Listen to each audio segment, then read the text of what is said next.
এত মোটা পা হয়। মুরগি তো দেখেছি দিয়ে দিয়েছে ডিম। এই মুরগিটা ডিম বেরিয়ে গেছে। তাই না, মোটা মুরগি ছিল, মোরগ না। তো কষা প্রায় হয়ে এসছে, এবারে জল দেবো। তো জল দেওয়ার আগে একটু গুঁড়ো গরম মশলা ছড়িয়ে দিলাম।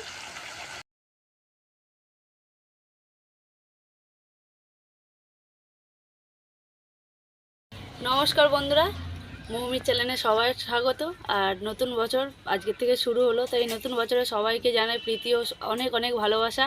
তো আজকে আমাদের বাড়ি একটা কালবাট মুরগি নিয়ে এসেছি, অনেক বড়, মানে প্রায় 5-6 কিলো হবে। তো এটাকে যে কেটে রান্না করব। তো আজকে রান্নাটা মাই করবে। তো চলো বন্ধুরা, ভিডিওটা শুরু করা যাক। এটা আমি কেটে নিই।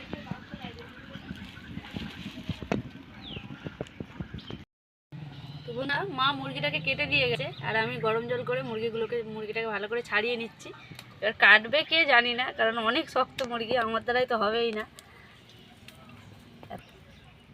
প্রায় 6 কিলোর মতো ওজন মুরগিটা, আর চাগিয়ে কাটা আমার পক্ষে সম্ভব নয়। ছোট হলে কেটে দিতাম, কিন্তু এত বড় মুরগি কাটতে পারবো না।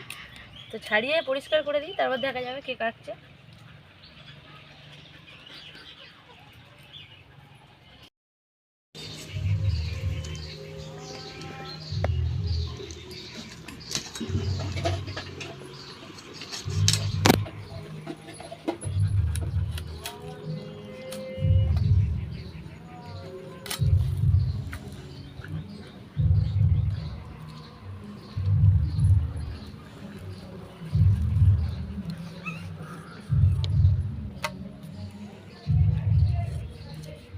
খাসির মাংসের মতো মাংসটা খাবার।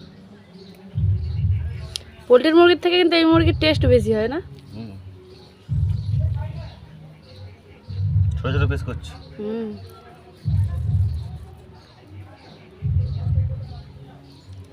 আর এই মুরগি ছোটও মনে হয় না, সব 4 কিলো 5 কিলোর উপর থেকেই হয়। সব 5 কিলোর উপরে হয় আমার। ওকে তো বাবা অনেক খুঁজে খুঁজে খুঁজে খুঁজে নিয়ে এসছে।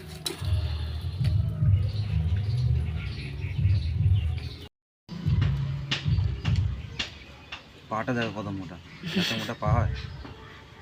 মুরগি তো দেখেছি দিয়ে দিয়েছে ডিম। এই মুরগিটা ডিম বেরিয়ে গেছে। তাই না, মোটা মুরগি ছিল, মোরগ না। ওই জন্য ডিম বেরিয়েছে। একটু বড় থাকলে তাহলে পুষলে ডিমগুলো পারতো বলো বাড়িতে। আসছে ডিম পাড়। তো ডিম পারবে না তো, পেটে ডিম তো ছিল। কক মুরগি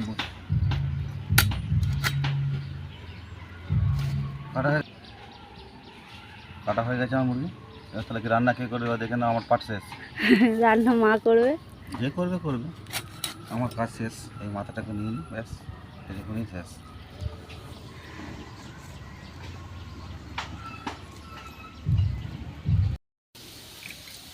গরম মশলা দিয়ে দেবো পেঁয়াজ।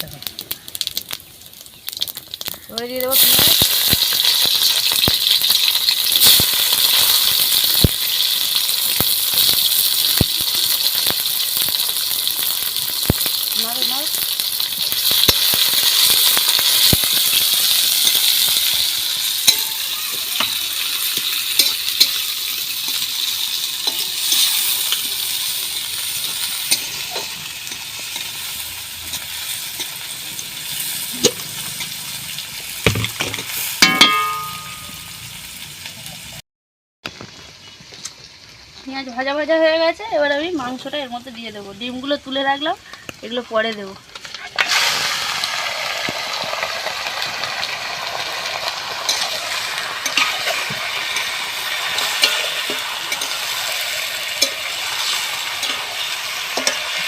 ডিমগুলো এখন দিলে গলে যাবে, তাই না?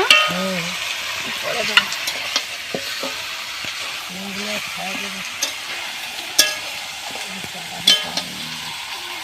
মানে মনে জায়গা নেই।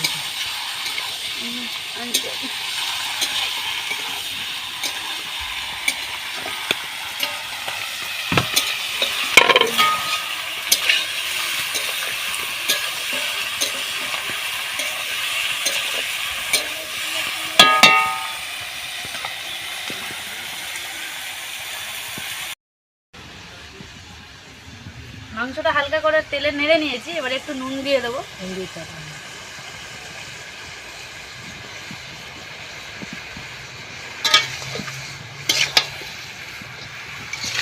তেলই হবে, জল তো কোথা থেকে, জল তো দিইনি, নুন দিয়েছি বলে সিদ্ধ হয়ে যাবে ভালো করে।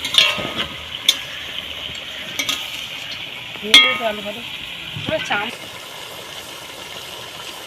নুন দিয়ে অনেকক্ষণ মাংসটাকে কষে নিয়েছি, এবারে আলুগুলো দিয়ে দেবো। আলুগুলো কিন্তু ভাজিনি, আর একটু বড় বড়ই রেখেছি, এই মাংস গলতে অনেক সময় লাগে, ওই জন্য একটু বড় বড় করে আলু কেটেছি।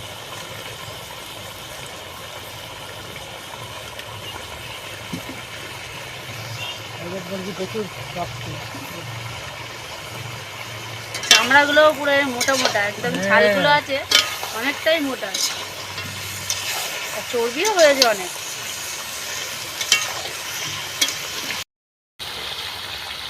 মাংস আর আলু ভাজা ভাজা হয়ে গেছে, এবারে দিয়ে দেবো আদা রসুন বাটা, একটু বেশি করে আদা রসুন বাটা দেবো,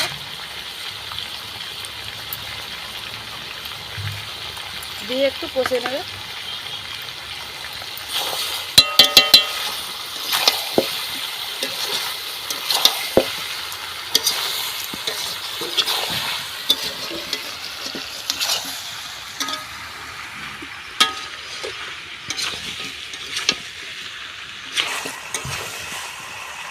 এবারে দেবো হলুদ গুঁড়ো,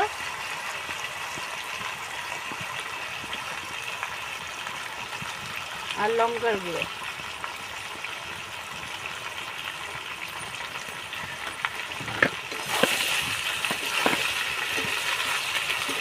জিরের গুঁড়ো,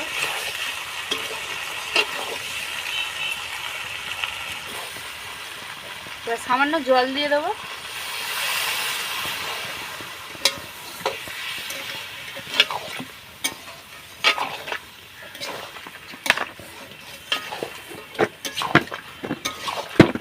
শীতকালে উনুনে রান্না করতে ভালো লাগে, গরমকালে ভালো লাগে না একদম উনুনে রান্না করতে। সত্যি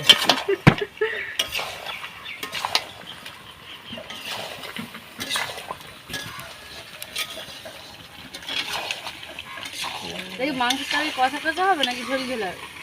কষা কষাই মানে, হ্যাঁ কষা কষাই ভালো হবে, অল্প অল্প ঝোল ঝোল থাকবে। চাপা দেবো একটু? হ্যাঁ চাপা দেবো।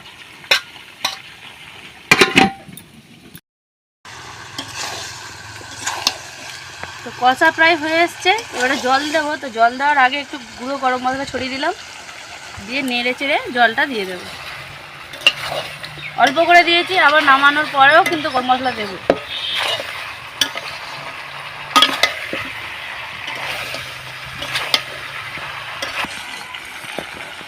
কষা হয়ে গেছে, এবারে আমি জল দিয়ে দেবো। আমার ডিমগুলো কখন দেবো? ডিমগুলো নাড়ার সময় গলে যাবে, তো যখন ফুটবে তখন ডিমগুলো দেবে, তখন শক্ত হয়ে যাবে, বুঝলি? আগে কথা বলতো, আমাদের বললাম না, ছিল একটা ঘর ছিল, মানে এখন মরে গেছে, আর কথা হচ্ছে কথাই হচ্ছে, হতে হতে হুমুর করে একদম আলু ভেঙে ভেঙে চলে যাচ্ছে। আমার দাবায় বসে আছে, বাবা দিদি বাচ্চা বলছে করে থাকা খুব সত্যি ভূতের জায়গা তো সব আগে ছিল, এখন আর নেই। বাঁশ বাগানে বসে বসে মাংসের তরকারি করছে, কিচ্ছু হবে না, কিচ্ছু হবে না। ভূত বলে আর কিছু আছে নাকি এখন?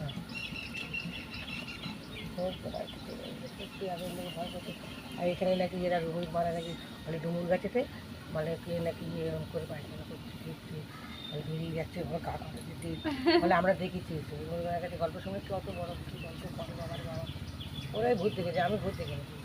আমি কিরম দেখেছি বলো তো, যে মরে গেছে তো তারা যেন সেই খুনি আটল নিয়ে যেন যাচ্ছে, হ্যাঁ রণজিৎকে দেখছি যেন যাচ্ছে, কিন্তু রণজিৎ না, এরকম দেশে মরে গেলে না আত্মা মনে মনে হয়, মানে লোকটা এরকম যেত আসতো, এই হচ্ছে, বুঝলি?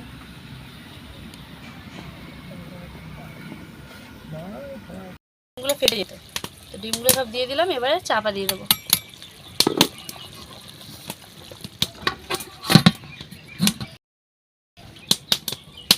তো এইভাবে 1 ঘন্টা কিন্তু ফুটাবো, কারণ কালবাট মুরগি একটু সিদ্ধ হতে সময়, তো এইভাবেই জাল দেবো।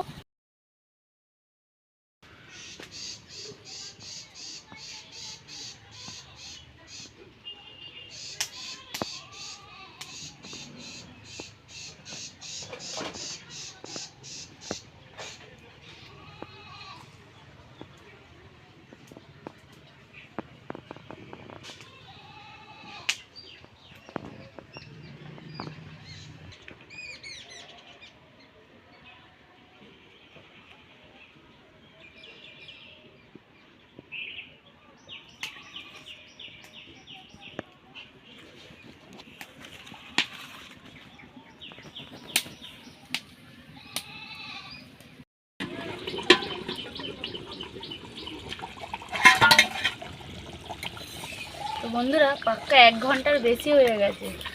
আর তরকারি দেখলেই বুঝতে পারবে কেমন তেল ছেড়ে দিয়েছে, মানে অনেক চর্বি ছিল তো, তেল তেল হয়ে গেছে পুরো তরকারিটা।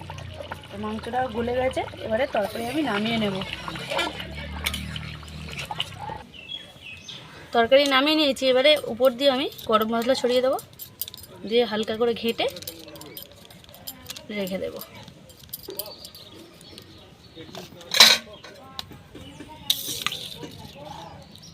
একদম গ্রেভি গ্রেভি তরকারি হয়ে গেছে, না ঝোল না শুকনো, একদম মাখা মাখা তরকারি হয়েছে। তো বন্ধুরা ভিডিওটা কেমন লাগলো অবশ্যই কমেন্টে জানিও। যদি ভালো লেগে থাকে লাইক কমেন্ট শেয়ার করে দিও। আর যারা নতুন বন্ধু আছে তারা আমার চ্যানেলটিকে সাবস্ক্রাইব করে আমার পাশে থেকো। তো আজকের মতো নমস্কার।